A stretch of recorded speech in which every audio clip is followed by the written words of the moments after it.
Baik, bismillah. Assalamualaikum warahmatullahi wabarakatuh. Waalaikumsalam warahmatullahi wabarakatuh. Innal hamdalillahi nahmaduhu wa nasta'inuhu wa nastaghfiruh wa natubu ilaihi wa na'udzu billahi min syururi anfusina wa sayyiati a'malina. May yahdihillahu fala mudilla lahu wa may yudlil fala hadiya lahu. Asyhadu an la ilaha illallah wahdahu la syarika lah wa asyhadu anna Muhammadan 'abduhu wa rasuluh la nabiyya wa la rasula ba'dah. Amma ba'd. فيا أحباب الله وأحباب رسول الله صلى الله عليه وسلم أوصي نفسي وإياكم بتقوى الله فقد فاز المتقون ولا تموتن إلا وأنتم مسلمون كما قال الله تبارك وتعالى في كتابه الكريم يا أيها الذين آمنوا اتقوا الله حق تقاته ولا تموتن إلا وأنتم مسلمون. الحمد لله الحمد لله الذي بنعمته تتم الصالحات. Tentunya kita bersyukur kepada Allah Subhanahu wa taala karena tiada kata yang pantas terucap dari lisan kita pada malam hari ini melainkan rasa dan puji syukur kita kepadanya atas segala limpahan rahmat, taufik serta hidayahnya. Begitupun nikmat-nikmatnya yang senantiasa selalu kita rasakan. Bahkan di antara nikmat yang Allah berikan paling besar kepada kita adalah nikmat iman. Dan di sana pun juga ada dua nikmat lainnya, seperti nikmat sehat dan nikmat waktu luang. Alhamdulillah, alhamdulillah, kedua nikmat tersebut masih kita jaga secara konsisten, alhamdulillah, di mana malam hari ini waktu luang kita gunakan untuk belajar, mempelajari ilmu yang tidak kalah pentingnya dari ilmu-ilmu Islam lain, yaitu ilmu yang tergolong ilmu alat guna memahami sumber dari ajaran agama Islam. Dan tentu tak lupa salawat teriring salam terlimpah curah selalu senantiasa kepada suri tauladan kita, uswah hasanah kita, yaitu Nabi Muhammad sallallahu alaihi wasallam. Teman-teman semua, kita di sini sebagai manusia yang merupakan makhluk yang saling bergantung terhadap sesama lainnya, maka tentu tidak ada satupun manusia yang tidak membutuhkan. Semuanya itu butuh, termasuk kita juga. Maka ketika kita dikategorikan sebagai makhluk sosial karena ada kebutuhan yang harus kita tutupi, maka kita dituntut untuk berkomunikasi dengan sesama kita. Dan yang memperantarai komunikasi antar sesama kita itu adalah bahasa. Maka dalam Islam itu ada dua konsep, yaitu hablum minallah dan hablum minan nas. Konsep yang kita bicarakan terkait interaksi dan komunikasi antar sesama itu adalah hablum minan nas, yang dimana wasilahnya adalah bahasa. Jadi terjadinya proses interaksi antar suatu masyarakat, ya, itu kan disebabkan ada hal yang sangat mendasar,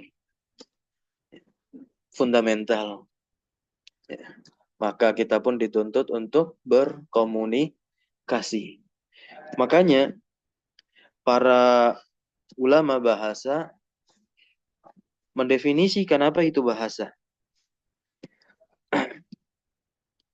Bahasa, ya, saya ambilkan dari literatur Arab terlebih dahulu dalam kitab Nazariyat fil Lughah, kitab yang dicetak di Beirut, Lebanon, karya Anis Farihah. Kata beliau, al-lughah, ya, Kata beliau, al-lughatu majmu'atu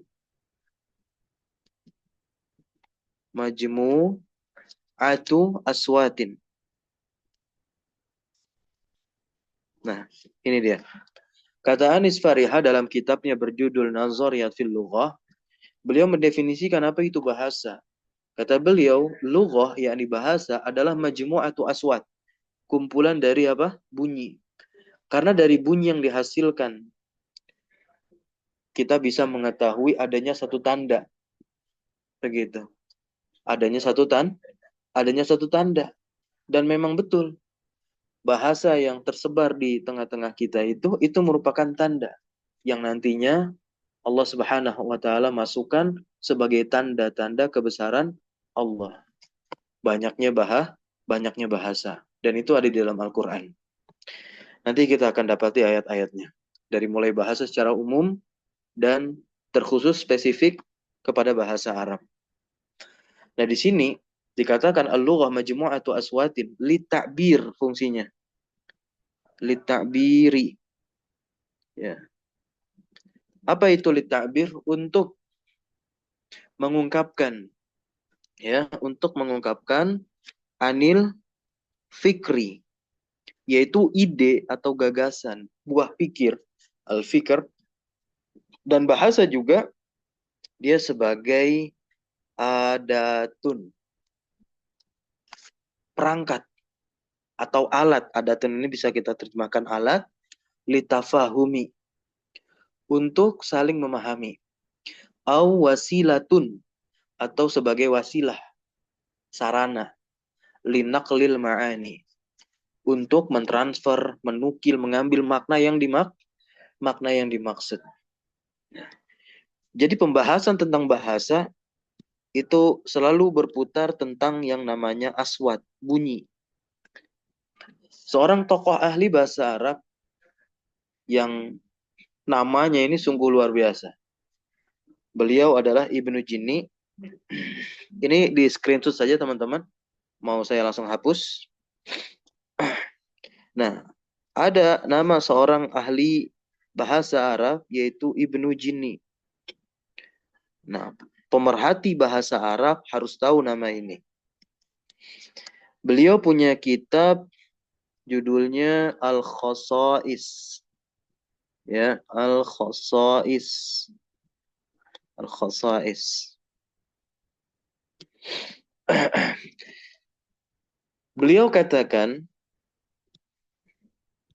bahasa itu merupakan satuan bunyi-bunyian. Ya, bahasa merupakan satuan bunyi-bunyian. Beliau katakan haddul lughati fa innaha aswatun. Ya, sesungguhnya bahasa itu aswat, bunyi-bunyian. Yu'abbiru. Apa artinya yu'abbiru? Yang digunakan. Yu'abbiru biha kullu qaumin. Nah, yu'abbiru biha kullu qaumin. Setiap kaum, kelompok orang, dia mengungkapkan bahasa tersebut yang notabene asalnya adalah satuan atau kumpulan bunyi. Karena itu merupakan karunia dari Allah Subhanahu wa taala, tiap makhluk hidup mampu mengeluarkan apa? Suara. Dan itu pun menjadi alat antar sama mereka untuk berkomunikasi. An ighradihim. An ighradihim. Jadi lengkapnya definisi yang dibawa oleh Ibnu Jinni terkait bahasa itu apa? Aswatun yu'abbiru biha kullu qaumin an ighradihim. Bahasa merupakan bunyi-bunyian yang digunakan oleh sekelompok atau segenap kaum, ya, dalam mengungkapkan maksud tujuannya, maksud hatinya. Gitu. Maka kalau kita lihat tokoh linguistik yang ada di Barat, tepatnya dari negeri Perancis. Nama orang ini sangat terkenal di kalangan para pembelajar bahasa, khususnya linguistik. Beliau bernama Ferdinand de Saussure. Ya, Ferdinand de Saussure. Nah, beliau katakan pakai bahasa Perancis, namun saya ambilkan dari bahasa Inggrisnya, karena beberapa di buku yang ditaruh ya bahasa Inggris saja, dalam bahasa Inggris. Beliau bilang language, ya, language is a system. Bahasa, kata beliau, adalah suatu sistem. Sistem apa? Of sign, tanda. Sistem tanda that express. Nah, ya, it is. Sistem tanda yang dikomunikasikan di mana-mana, ya, di mana tanda tersebut saling apa, berhubungan, membentuk structure, membentuk apa, struktur. Jadi ketika berbicara tentang bahasa, maka dia akan membahas yang namanya struktur, teman-teman semua, ya, akan membahas yang namanya suara tadi, begitu. Ya, dan juga akan berbicara tanda. Baik.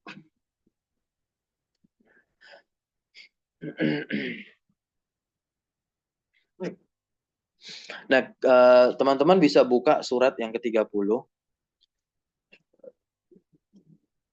surat Ar-Rum, ya. Allah Subhanahu wa taala berfirman di ayat yang ke-22. Wa min ayatihi khalqus samawati wal ard. Di antara tanda-tanda dari kebesaran keagungan Allah Subhanahu wa taala, yang pertama Allah sebutkan pertama kali itu apa urutannya? Khalqus samawati, penciptaan langit sekaligus ard, bumi, ya. Khalqus samawati wal ard. Kemudian apa? Waqtilafu alsinatikum. Nah, di situ perbedaan bahasa kalian. Perbedaan bahasa kalian. Itu di surah Ar-Rum, surat yang ke-30, ayatnya ayat ke-22. Jadi bahasa yang tersebar saat ini itu juga bagian dari tanda kebesaran Allah Subhanahu wa taala. Nah, itu secara umum. Makanya ada bahasa yang memang manusia menciptakannya sendiri, dan ada bahasa yang dia disandarkan menjadi satu sifat yang ada pada zat Allah Subhanahu wa taala. Bahasa yang disandarkan kepada satu sifat dari zat Allah Subhanahu wa taala adalah bahasa Arab, ya. Bahasa Arab ini disandarkan kepada sifat kalam. Nah, ya. Allah memiliki sifat kalam. Mana bukti dari sifat kalamnya Allah Azza wa Jalla? Al-Quran yang saat ini kita baca. Al-Quran yang saat ini mungkin ada di sisi atau di depan teman-teman saat ini. Nah, Al-Quran disebut kalamullah. Dan bahasa yang Allah pilih adalah bahasa Arab. Kita akan lihat sekurang-kurangnya ada sekitar 7 ya, sampai 10 ayat Al-Quran yang berbicara tentang apa? Keutamaan bahasa Arab atau yang kaitannya dengan Al-Quranul Karim. Ada 10. Ya. 10 ayat Al-Quran. 10 ayat Al-Quran tentang bahasa tentang bahasa Arab. Oke. Yang pertama, yang pertama teman-teman bisa buka surat yes, Az-Zukhruf. Az-Zukhruf ayat yang ketiga. Allah Subhanahu wa taala berfirman, "Inna ja'alnahu Qur'anan Arabiyyan." Sesungguhnya kami telah menjadikannya yakni itu Al-Qur'an Arabian dalam bahasa Arab.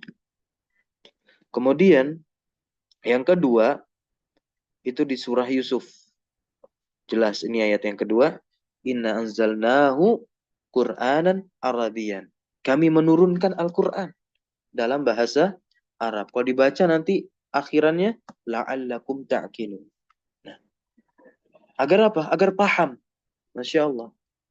Jadi Allah Subhanahu wa taala ya, mendorong kita bahkan memberikan kepada kita suatu pemahaman. Kalau kita ingin paham apa yang Allah katakan, ya pahami bahasa Arab. Dan Allah sudah jamin itu. Bahasa Arab tidak ada yang namanya sulit, tidak ada yang namanya susah. Karena kan sekaligus Allah turunkan Al-Quran sekaligus sama bahasa Arab. Dan Allah katakan apa?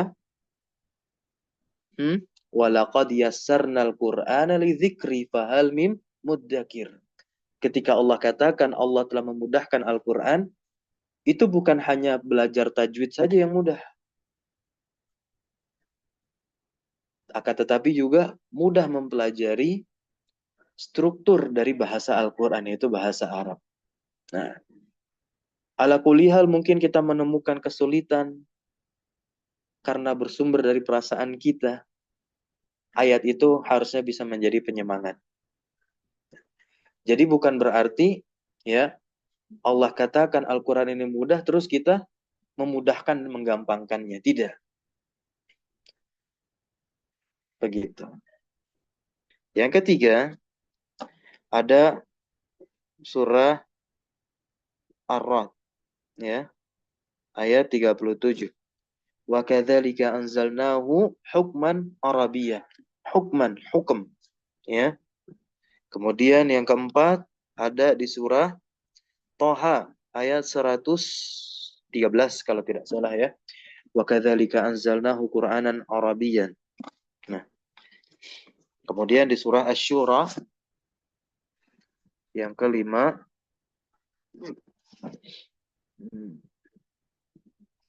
surah Asy-Syura itu yang bunyi ayatnya wa kadzalika auhayna ilaika Qur'anan Arabiyyan.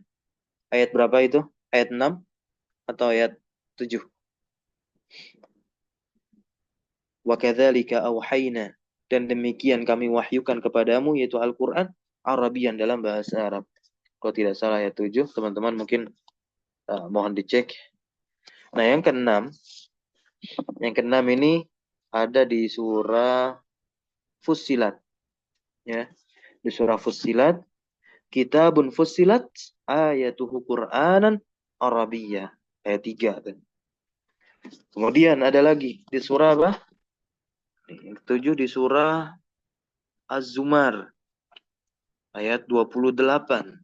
Qur'anan Arabiyyan ghaira dzi'iwajin, kata Allah. Itu Masya Allah, bagus sekali ini. Al-Quran berbahasa Arab, yang bahasa dari Al-Quran itu sendiri tidak ada kecacatan, tidak ada kebengkokan. Ini Allah yang katakan. Dan diuji oleh pakar linguistik. Diuji oleh para pakar bahasa. Dikumpulkan seluruh bahasa yang ada di dunia ini, bahkan dipelajari oleh mereka, di antara yang mempelajari bahasa Arab dan ya bisa kita katakan termasuk salah satu pakar juga, ya siapa namanya itu, Noam Chomsky kalau tidak salah. Beliau juga punya teori penerjemahan, ya karena memang beliau mempelajari banyak bahasa. Beliau memang meletakkan entah beliau atau satu lagi saya lupa, ada tokohnya, kayaknya bukan beliau yang mengklasifikasikan bahasa tersulit di dunia. Gitu. Karena beliau telah mempelajari bahasa-bahasa. Nah, diletakkan bahasa Arab itu menjadi yang pertama. Nah, sulit ketika dikategorikan sulit oleh beliau tadi itu bukan sulit sukar untuk dipelajari, tidak. Tetapi apa? Nah, di sini yang harus kita ketahui dan pahami bersama teman-teman semua. Yang dimaksud sulit oleh beliau itu adalah uniknya bahasa Arab. Ketika dipelajari dari satu kitab, ternyata meningkat pembahasannya di kitab yang lain. Jadi kita para ulama yang mutaqaddimin tentunya, itu sudah menunjukkan adanya apa? Stratifikasi, tingkatan, level. Nah, kitab yang ada di hadapan kita ini adalah tingkatan yang dasar. Tingkatan yang dasar kalau kita menggunakan kacamata orang Arab, begitu. Orang Arab pun juga sama, mempelajari bahasanya sendiri. Layaknya kita, orang Indonesia, penutur asli bahasa Indonesia, kita pun di sekolah 9 tahun, kurang lebih ya, belajar bahasa Indonesia. Bahkan yang mengenyam perguruan tinggi, di kampusnya juga ada bahasa Indonesia, akademik, dan segala macam. Gitu ya. Nah, nanti ada juga di surat Asy-Syu'ara, di surat An-Nahl. An-Nahl itu ayat 103. Wa hadza kitabun Arabiyyun mubinun. Allah katakan Arabiyyun mubinun, bahasa Arab yang bahasa Arab yang jelas. Ya. Nah, jadi yang namanya bahasa,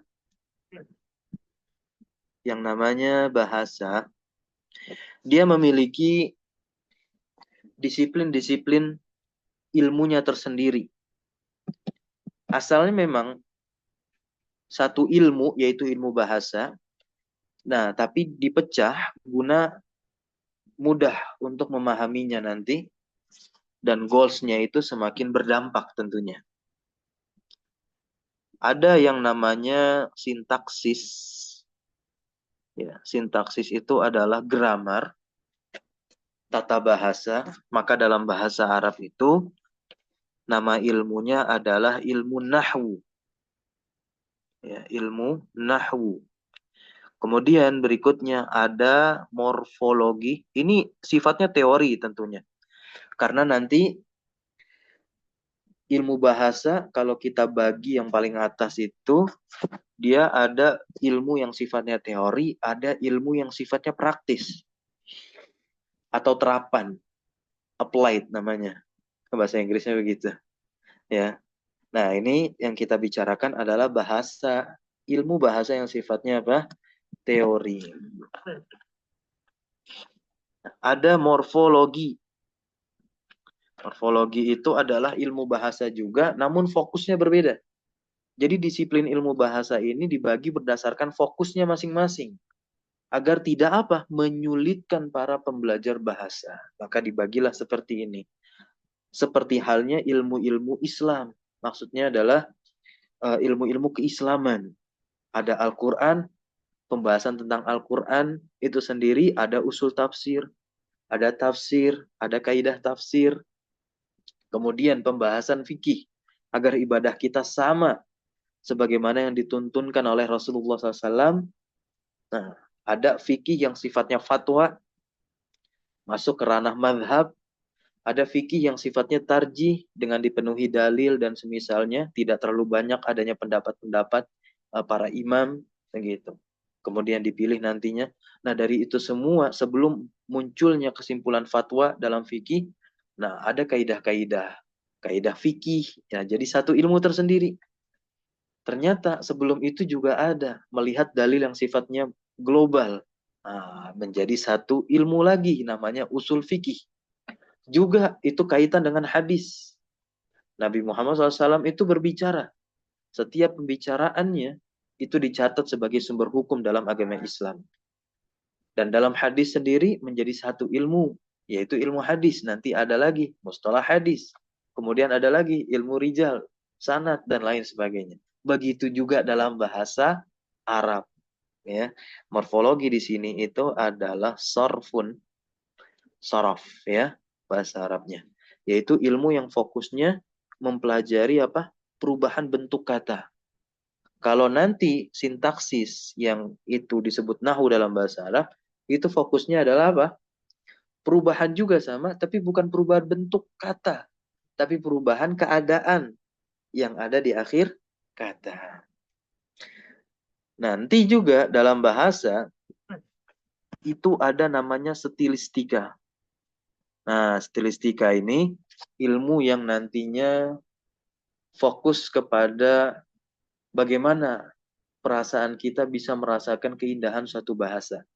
Nah, ini berbicara tentang keindahan bahasa tidak lagi dari segi structure, ya, entah nahwu dan sorof, tapi langsung masuk kepada makna. Dalam bahasa Arab, ilmunya disebut dengan apa? Ilmu balaghah. Nah, dari balaghah nanti ada 3 lagi difokuskan dalam bahasa Arab, ya. Nanti ada yang betul-betul kepada pemaknaan, yaitu ma'ani, dan nanti ada yang masuk kepada keindahan, keindahan makna maupun keindahan lafal, yaitu badi', ya. Dan nanti ada juga yang sifatnya adalah penjelas, adanya majas. Nah, yaitu disebutnya bayan. Apakah sampai di sini ilmu terkait uh, bahasa? Nah, tidak, ada ilmu-ilmu yang lain. Seperti nanti ada fonologi, dalam bahasa Arab nanti disebutnya apa? Ilmu ilmu aswat. Ya, berarti kan tentang bunyi tuh. Ya, ini kaitan juga dengan apa? Dengan tajwid. Kalau teman-teman ya atau kita tentunya secara umum mempelajari Al-Qur'an, itu kaitan dengan suara. Suara huruf ini dihasilkan oleh artikulator apa? Oh, rongga tenggorokan. Terdapat 6 huruf terbagi menjadi 3 bagian gitu. Baik. Nah, nantinya kita akan fokus kepada ilmu nahwu atau sintaksis. Matan yang kita pakai atau buku yang kita gunakan adalah buku Jurumiyah, ya, Al-Ajurumiyah. Sebagaimana tadi saya singgung, ya, setiap buku yang ditulis oleh para ulama kita itu terkadang menunjukkan klasifikasi atau stratifikasinya, itu tingkatan-tingkatannya. Nah, kitab Al-Ajurumiyah ini yang ditulis oleh Al-Imam Ibnu Ajurum ini berada di tingkatan yang basic, paling dasar, dan saya tidak jadikan ini dasar-dasar banget karena saya menggunakan catatan seorang ulama, ya, catatan seorang ulama atas matan Jurumiyah, yaitu catatan dari Syekh Ahmad bin Sabit Al-Wusabi, ya, catatan dari Syekh Ahmad bin Sabit Al-Wusabi.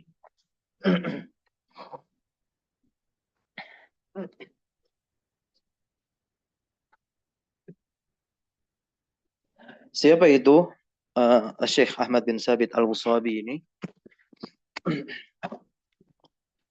Kita harus kenal, ya, penulis dari kitab yang kita pelajari. Syekh Ahmad bin Sabit Al-Wusabi adalah seorang ulama, mustafid nahwu, ahli bahasa, yang saat ini mukim menetap di negeri Yaman. Ya, tepatnya di kota Damaj. Jadi di negeri Yaman itu ada tempat belajar yang disebut Darul Hadis. Darul Hadis. Dan di setiap daerah di negeri Yaman itu ada markas-markas, ya. Makanya di sana disebutnya markis atau markas, tempat belajar. Karena sedikit sekali jamiah universitas yang ada di negeri Yaman. Nah, banyakkan mereka belajar secara mulazamah saja di markas-markas, dan markas itu disebut sebagai Darul Hadis begitu, ya. Ada yang di Damaj, ada yang di Syihar dan di lainnya, ya. Nah, beliau ini dulu mengajar di Darul Hadis Damaj, ya. Syekh Ahmad bin Sabit Al-Wusabi, ya, yang menjelaskan matan Jurumiyah ini. Nah, di Darul Hadis Damaj, beliau mengajar di sana di bawah pimpinan Syekh Usman Az-Zamiri. Ya, ya. Jadi dulu Darul Hadis Damaj itu dipimpin oleh Syekh Usman Az-Zamiri. Nah, Syekh Ahmad bin Sabit Al-Usabi itu menjadi pengajar di sana. Pengajar khusus ilmu bahasa yang spesifikasinya adalah nahwu. Makanya beliau banyak sekali menulis kitab-kitab seputar bahasa Arab ya, atau khususnya nahwu. Nah, atau lebih tepatnya banyak mensyarah, menjelaskan kitab-kitab ulama. Di antaranya adalah ini catatan ringkas beliau terhadap Jurumiyah, dan ada syarah yang sedikit panjang dari Jurumiyah. Judulnya adalah Tuffah al-Wusabiyah, At-Tuhfatul Wusabiyah fi Tashili Matni al-Ajrumiyah. Alhamdulillah sudah kami khatamkan kitab tersebut dan rekamannya ada di YouTube. Teman-teman kalau ingin menyimak silahkan. Dan beliau pun juga mensyarah kitab yang tingkatannya di atas Jurumiyah. Jadi di atas Jurumiyah ini ada kitab berjudul Mutammimah al-Ajurumiyah ya. Mutammimah al-Ajurumiyah.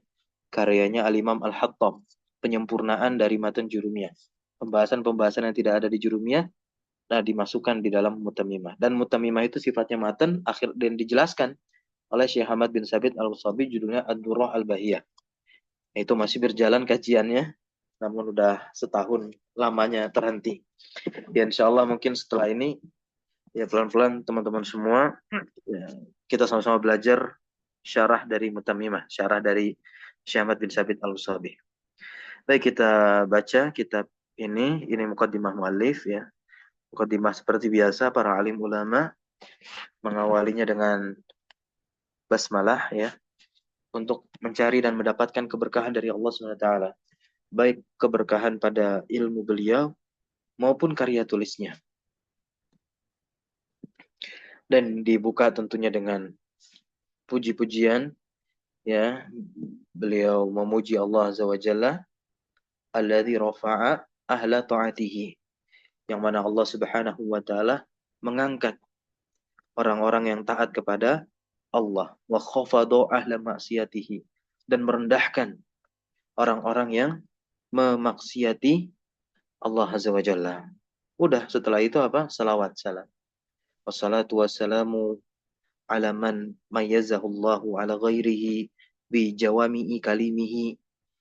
Nah, salawat serta salam kepada orang yang Allah Subhanahu wa taala telah mengistimewakannya atas selainnya. Jadi Nabi Muhammad SAW itu manusia sama seperti kita. Namun beliau dikaruniai banyak kelebihan. Di antara kelebihan yang Allah karuniakan kepada Nabi kita, Nabi Muhammad SAW, adalah jawami'ul kalim. Jawami'ul kalim itu adalah perkataan yang ringkas, namun bisa memunculkan makna yang banyak. Maka kalau teman-teman belajar mengkaji hadis arba'in, itu Masya Allah. Hadis-hadisnya mayoritasnya ringkas. Namun kalau kita lihat penjelasan para ulama, ada yang jadi satu buku. Contohnya ulama yang bernama Syekhul Islam Ibnu Taimiyah. Ibnu Taimiyah mensyarah hadis innamal a'malu binniyat jadi satu kitab. Ya, saya belum baca keseluruhannya, hanya beberapa lembar saja. Nah, ada juga yang mensyarah keseluruhan dari hadis Arba'in Nawawi itu ya. Seperti Ibnu Rajab ya, maupun ulama-ulama lainnya. Baik. Ini kita lewati saja. Nah, kita masuk ke tarjamah. Sekarang biografi singkat ringkas dari Al-Imam Ibnu Ajurum. Siapa sih Ibnu Ajurum? Pemilik matan yang sungguh luar biasa ini.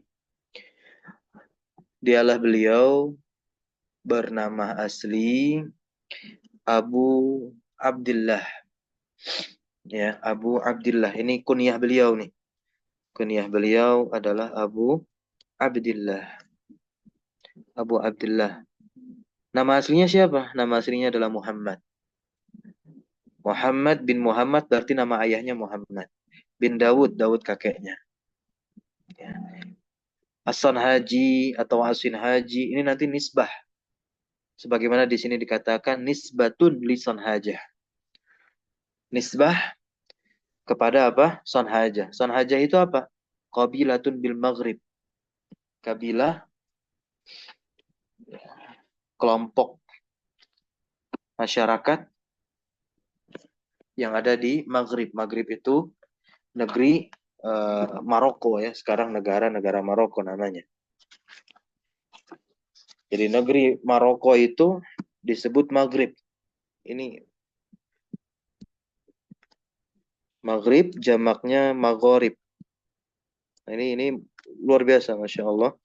Sedikit saya jelaskan terkait apa namanya wilayah Maghrib ya, wilayah Maghrib atau Maghoribah, Maghoribah. Nah, Maghoribah atau Maghrib ya, ini memiliki kultur konsisten. Ini uniknya ya, konsisten, ya, menganut satu madhab atau pandangan, menganut satu madhab ya, di berbagai sektornya, di berbagai sektornya. Nantinya dalam hal fikih, nih, dalam hal fikih, fikih yang dipakai di sana itu merujuk kepada pandangannya siapa? Imam Malik. Maka mazhab fikih orang-orang Maroko itu Maliki gitu. Imam Malik bin Anas. Imam Malik, Imam Malik ya, Imam Malik itu wafatnya tahun berapa? Ada yang tahu? 179 Hijriah. Nah, kemudian kalau dari ilmu Rosem penulisan Quran ya. Jadi ilmu Rosem itu pun juga ada sandaran rujukan pendapat ulamanya.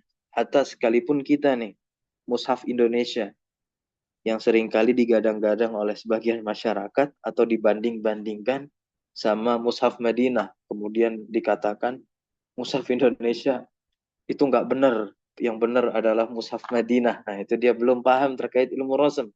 Gitu, ya. Jadi dalam ilmu Rosem itu ada dua nama yang sangat terkenal, yaitu Abu Amr Ad-Dani dan ya, Abu Daud Sulaiman bin Najah. Ya, walaupun nanti ada lagi yang lain seperti Imam Ash-Shatibi dan juga ada Imam Al-Kharraz. Ya, ada lagi juga Imam Al-Mahdawi.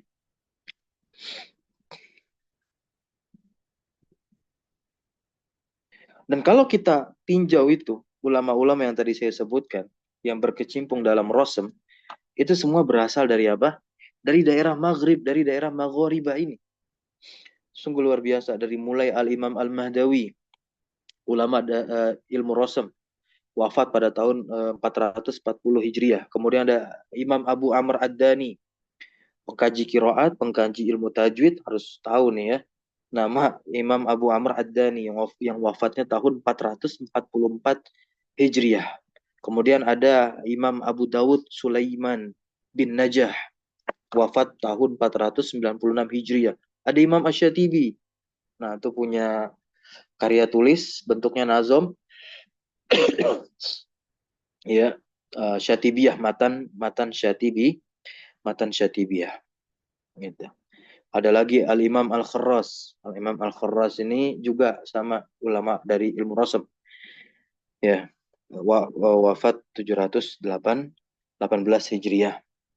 Sampai enggak ya apa namanya? Lebih dari itu juga di daerah Maghrib memunculkan satu tokoh yang digadang-gadang menjadi tokoh ilmu sosiologi juga yang bernama siapa? Ibnu Khaldun. Tahu Ibnu Khaldun? Iya, Ibnu Khaldun ya, itu luar biasa. Beliau wafat tahun 800-an ya, kalau tidak salah 808 Hijriah itu Ibnu Khaldun. Nah, wilayah Maghribah menurut Al-Imam Az-Zahabi, itu wilayahnya berada di mana? Wilayah yang ada di bagian barat Sungai Nil.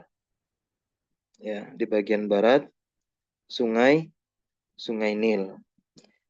Nantinya meliputi Mesir, ada ya, Mesir bagian barat, Mesir yang di bagian barat, kemudian ada Libya, ada Tunisia, kemudian ada Aljazair, ya, Algeria, nanti ada Maroko itu sendiri. Nantinya langsung menjadi spesifik ya kepada negara Maroko. Bahasa Arab dari negara Maroko adalah Maghrib. Gitu ya. Nah, kita lanjut.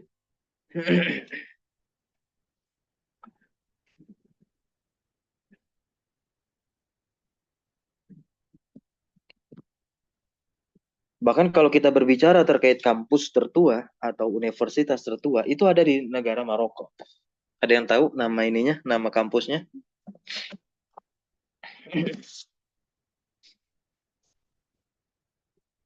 Ada yang tahu nama kampus di negara Maroko yang dikatakan menjadi apa? Kampus tertua di dunia. Iya, Al-Qarawiyyin ya. Universitas Al-Qarawiyyin. Yang asalnya itu adalah masjid. Pendirinya adalah seorang perempuan. Kalau tidak salah namanya Fatimah Al-Fihri. Ya. Baik, kita lanjut di sini. Wahya qabilatun bil Maghrib yanusiba ilaiha wa kana min ahli Fas. Fas ini adalah Fes. Fes kan ibu kota Maroko. Al-Ma'rufu bibni Ajurum. Ya. Beliau dikenal dengan sebutan Ibnu Ajurum. Ya. Nah, kata Ajurum bi fathil hamzah dengan difathahkan hamzah, al-mamdudah yang dipanjangkan a gitu ya. Wa dhammil jim dan didomahkan jimnya ju gitu. Wa ro-nya juga didomahkan ru. Al-musyaddadah berarti ada tasdidnya ajuru. Nah, ajurum. Nah, ini berasal dari bahasa barbar. Nah, kalau di kita barbar itu identik dengan konotasi yang negatif ya. Ah, barbar banget gitu. Nah, padahal luar biasa. Produknya menghasilkan ulama. Gitu, bahasa barbar. Maka di Maroko itu orang-orang barbar, suku barbar itu dia punya bahasa tersendiri, nama bahasanya adalah Tamazik. Nah, jadi di Maroko itu selain Arab ada Tamazik, ya ada Perancis juga. Lebih banyak Perancis sekarang di Maroko ya, selain Arab. Tamazik udah hampir punah. Simbol-simbol. Nah, yang artinya adalah seorang sufi yang fakir. Jadi ajurum itu dalam bahasa barbar maknanya adalah as-sufi. Ya, as-sufi, al-faqir. Dikatakan dan disebutkan di beberapa kitab yang mengulas biografi Ibnu Ajurum, beliau adalah seorang sufi, penganut tarekat, ya, tarekat untuk memunculkan kezuhudan pada diri beliau. Sampai-sampai dikisahkan tatkala beliau sudah menulis matan Jurumiyah ini, beliau ingin menguji keikhlasannya dengan melemparkan matan Jurumiyah ke lautan lepas. Ya, seraya berkata, yang artinya kalau kitab ini basah, Maka kalau kitab ini tidak basah, maka dia ikhlas. Itu. Bahkan di riwayat yang lain, ketika dia lemparkan, kalau kitab ini balik lagi ke dia, maka dia ikhlas. Dan ternyata, ya, baik dari kisah yang dilemparkan ke laut, balik lagi. Maupun kisah yang dilemparkan ke laut, basah gitu, dan ternyata sampai ke dia dalam keadaan tidak basah. Allah Ta'ala alam, ya, terkait kebenaran cerita tersebut. Namun ketika dikaitkan dengan keikhlasan beliau, kita lihat bagaimana hasil beliau menuliskan matan Al-Ajurumiyah ini, dan kita lihat keberkahannya sampai detik ini. Tidak ada satupun pondok pesantren yang belajar mempelajari ilmu nahu tidak menggunakan apa? Matan Jurumiyah. Nggak ada. Hatta sekalipun yang sifatnya bukan pondok pesantren. Ini kayak kita sekarang. Teman-teman lagi belajar online. Nah, kita pakai Jurumiyah nih. Ini kan bukan pondok ya. Karena saya belum bikin pondok pesantren. Nah, teman-teman belajar pakai apa? Jurumiyah. Bahkan dari kita melihat banyak ulama yang mensyarah, menghabiskan waktu untuk menjelaskan makna dari kitab Jurumiyah ini. Inilah bukti keberkahan sang penulis. Ya, Imam Al-Ajur Jurum. Nah, beliau lahir tahun 672 dan wafat tahun 723 di umur yang ke-51. Ya. Di mana Syekh Ahmad bin Sabit Al-Usabi menuliskan tarjamah ringkas ini. Beliau membaca kitabnya Imam Jalaluddin Asyuti yang berjudul Bughyatul Wu'ah fi Tabaqatil Lughawiyyin wan Nuhah. Ya wan Nuhat. Ya wan Nuhat. Nah, kitab yang ditulis oleh Al-Imam Asyuti berjudul Bughyatul Wu'ah ini fi Tabaqatil Lughawiyyin wan Nuhat. Ini isinya adalah biografi para ulama nahwu, para ahli bahasa Arab. Ya memang begitu ya, Al-Imam Jalaluddin Asyuti hobi sekali nulis kitab tentang biografi. Di antaranya kan ada Tarikhul Khulafa, sejarah tentang khalifah, 4 khalifah.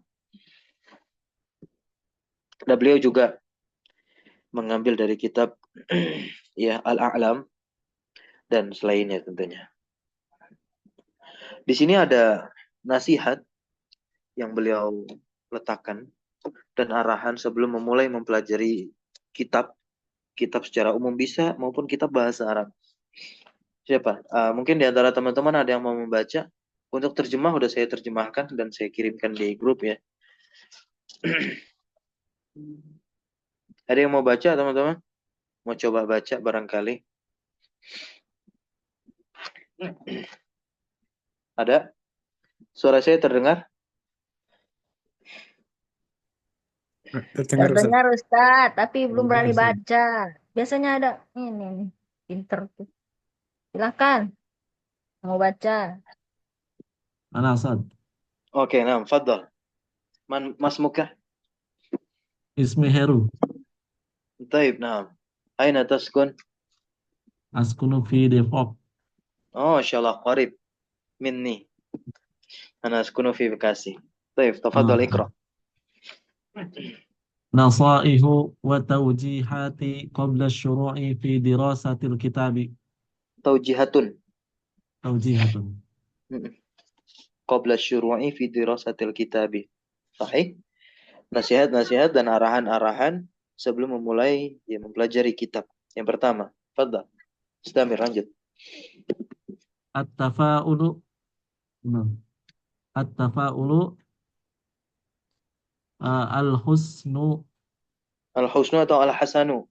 al-hasanu wa adama Wa adamu istis'abi atau wa adamu istis'ab mudhaf ilaih dong. istis'abu wa adamu Mudhaf ilaih. istis'abi na'am Iya, wa kasrah. adamu istis'abi ad-darsi. Ad-darsi. Terjemahkan dulu atau bisa lihat terjemah yang udah saya taruh di grup. At-tafa'ul itu dari kata tafa'ala ya tafa'alu tafa'ulan, optimis artinya. Tidak menganggap sulit. Tafa'ul optimis yang baik. Ada mustis'ab, tidak memberat-beratkan pelajaran. Istis'ab ini berarti apa? Pesimis. Ya. Kun mutafailan wala takun mutasyaiman. Mutasyaim isim fa'il, pesimis itu. Kita nggak boleh pesimis. Kita harus mutafail, menjadi orang yang optimis. Wadzalika, yang demikian itu bi'an yaftaha. Nah, yaftaha. Kenapa di fathah? Karena ada an. Yaftaha at-talibu. Nah, agar supaya seorang penuntut ilmu yang mempelajari kitab ini, mempelajari bahasa Arab secara umum maupun nahu dan ilmu lainnya, bisa membuka babal amali, pintu harapan, li nafsihi, untuk dirinya. Harapan apa? Annallahal karima, bahwasanya Allah SWT, berarti kan apa? Kita meletakkan harapan kepada Allah Azza wa Jalla, dan ini bentuk dari apa? Husnuzon kita kepada Allah Azza wa Jalla. Bahwasanya Allah Subhanahu wa taala akrama yukrimu sayukrimuhu bihadzal ilmi, akan memuliakannya, akan memuliakan si penuntut ilmu itu. Kalau kita optimis dan kita berharap, kita tanamkan pada diri kita, dengan ilmu yang kita pelajari, Allah akan memuliakan kita. Kama akrama bihi ghairahu.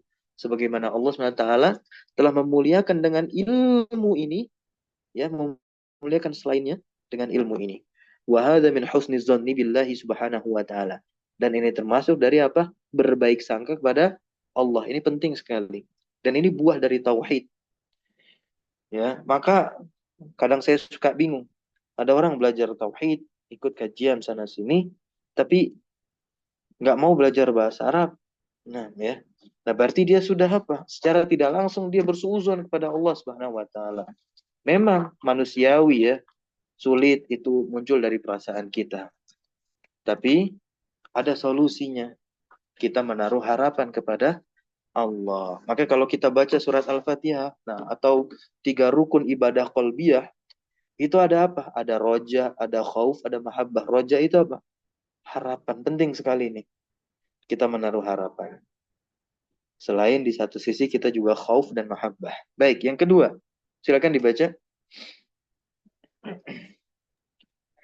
Ad-du'a'u Ad-du'a'u. katsiri. Enggak dong. Sama-sama ada alnya tuh. Berarti sama. Ad-du'a'u. Ad-du'a'u al-katsiru. Baik, doa yang banyak. Atau perbanyak doa. Begitu. Fa'innahu. Hu-nya itu kembali kepada doa. Karena sesungguhnya doa itu, baca lagi. Sababa. Sababu. Obar. Sababun, ya. Sababun. Sababun azimun. Betul. Fi jalbil khairi. Betul. Min ilmin wa malin wa ghairihima. Baik. Nah, karena sesungguhnya doa itu adalah sebab yang besar, sebab terbesar. Fi-nya ini kita artikan untuk. Masya Allah. Fi, satu sisi bermakna zorfiyah, kita terjemahkan kadangkala di atau di dalam. Namun dia juga bisa, ya, diterjemahkan untuk. Jadi makna-makna huruf jar itu ada di kitab Awamilul Mi'ah. Nah, untuk apa? Mendapatkan kebaikan berupa ilmu. Ilmu itu kebaikan. Dan ada lagi satu kebaikan selain ilmu, yaitu harta. Atau selain dari keduanya. Dan juga dengan doa itu apa? Daf'i syarri. Bisa mencegah keburukan. Ini penting sekali. Nah, jadi jangan sampai, ini luar biasa. Tingkatan pertama kita tanamkan optimisme dulu kepada Allah Azza wa Jalla di dalam diri kita. Baru kita berdoa. Kalau kita sudah optimis, kita sudah husnuzon kepada Allah, kan jadi enak ketika berdoa.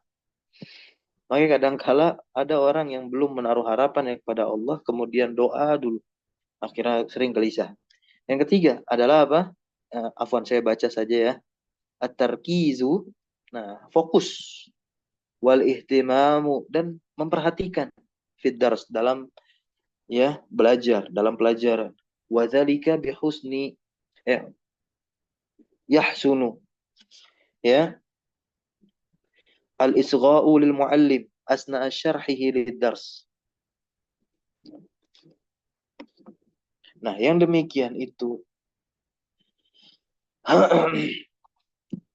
yang demikian itu menyimak, ya.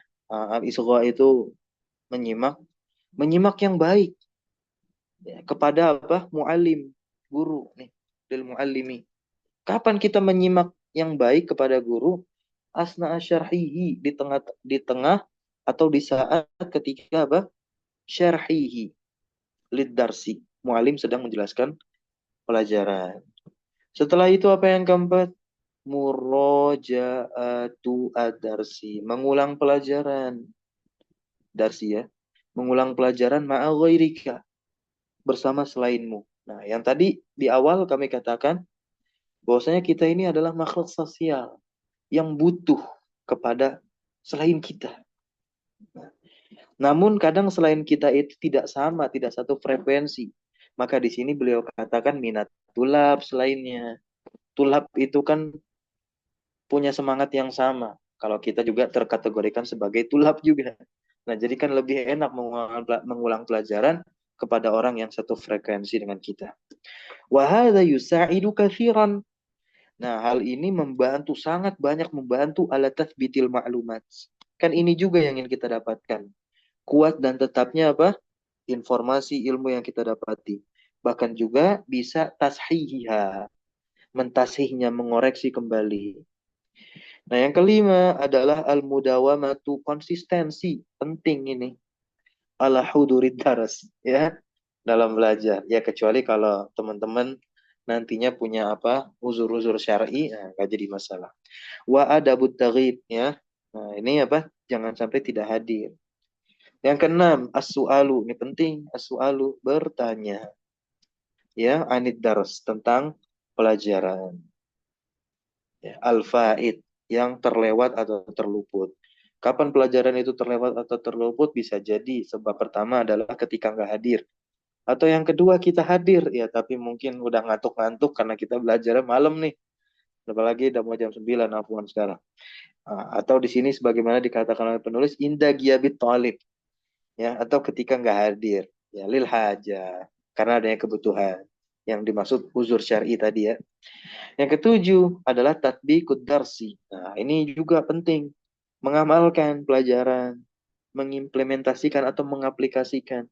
Nah, mengaplikasikan ilmu keislaman mudah ya. Kalau fikih berarti aplikasinya apa? Harus rajin ibadah. Bahasa ya diantaranya. Kadang orang itu membatasi aja. Wah, kalau untuk apa namanya?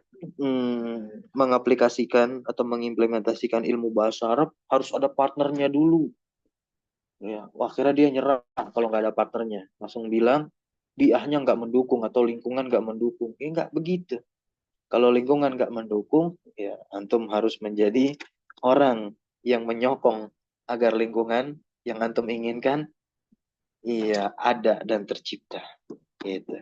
Atau nggak perlu adanya partner juga bisa dengan apa? Banyak membaca kitab-kitab turos, ya atau membaca Al-Quran bisa lebih nyaman. Sudah tahu artinya, strukturnya, struktur, gitu ya. Wazalika bi anna, juga ini beliau penulis memberikan satu arahan solusi terkait tatbiqud daras ya, yang sifatnya amalian, adalah yuhawila at-talibu. Seorang penuntut ilmu itu berusaha ayatakallama, berbicara. Nah tadi ini kaitan juga dengan apa? Poin sebelumnya ya. Poin yang keempat kalau tidak salah. Iya. Nah, sama antar penuntut ilmu itu bisa tuh saling praktek bicara dengan apa? Bilughatil Arabiyah. Nah, di sini kan dikatakan ma'atulabi. Sama penuntut ilmu aja dulu. Wa ghairihim juga selain mereka, selain penuntut ilmu kan juga ada orang Arab asli. Itu teman-teman mengajarkan kembali ilmu yang udah teman pelajari di sini, teman-teman pelajari di sini kepada kalau yang sudah berkeluarga itu menjadi sasaran empuk banget ya. Keluarga menjadi objek ya, apa namanya? Kita mengajar bahasa Arab. Wa bihadza yadhhar. Nah, dengan hal ini akan nampak tentunya atharul istifadah. Bekas dampak dari apa namanya? Istifadah kita, mengambil manfaat begitu ya, alat talib atas diri seorang penuntut ilmu. Saya rasa ini penting sekali untuk dibaca dan paling pentingnya lagi diamalkan. Nah, di sini ada kalimatun mudhi'atun fil ya dalam apa? Untuk memotivasi mempelajari ilmu nahwu. Beliau katakan yang menjadi poin pertama, ilmu nahwi ma'rifatuhu daruriyatun. Darurat kata beliau, mempelajari ilmu nahwu itu darurat. Ya, bagi setiap man yuzawilul kitabah. Ya. Yuzawilu itu zawala yuzawilu artinya apa? Mempraktekkan. Bagi setiap orang yang mempraktekkan menulis, kitabah gitu ya. Khitobah bahkan ini. Ini juga masuk nanti dalamnya da'i gitu. Atau mudarasatul adab al-arabiyah, belajar tentang sastra Arab. Nah, ini menjadi apa? Darurat dia belajar apa? Ilmu nahwu. Dikatakan oleh salah seorang ulama, Syu'bah bin Hajjaj, ta'allamul arabiyata fa innaha tazidu fil aqli. Sesungguhnya bahasa Arab itu bisa meningkatkan kualitas akal. Ya, dan ini betul dan terbukti.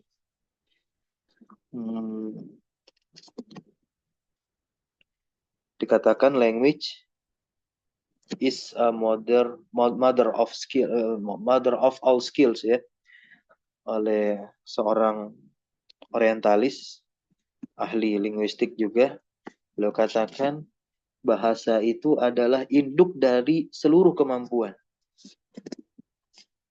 Dan tingkat kualitas terbaik suatu bahasa dari lemanya. Apa tuh lema? Ini diksi yang dipakai Pak Anies dulu di UPI. Lema itu apa? Diksi ya, diksi kata. Atau kosakata. Nah, suatu bahasa, tingkat luar biasanya suatu bahasa itu diukur dari apa? Banyaknya kosakata. Maka bahasa Arab menempati posisi pertama, ya, yang mencapai kosakata terbanyak. Yang insya Allah kita akan lanjutkan pembahasan ini di pertemuan berikutnya, teman-teman, insya Allah ya. Yang lebih fokus dan spesifik kepada apa? Ilmu nahwu dan spesialnya bahasa Arab, insya Allah. Ini sifatnya pengantar. Nah, ini kan masih ada yang belum kita baca nih, Muqaddimah Yasirah fi ilmi nahwi, ya nahwu secara bahasa, kemuliaan kita belajar ilmu nahwu, dan siapa sih peletak foundernya ilmu nahwu itu, dan hukum mempelajarinya, tema-tema besar yang dibahas dalam ilmu nahwu, dan lain sebagainya. Silakan kalau ada yang ingin ditanyakan.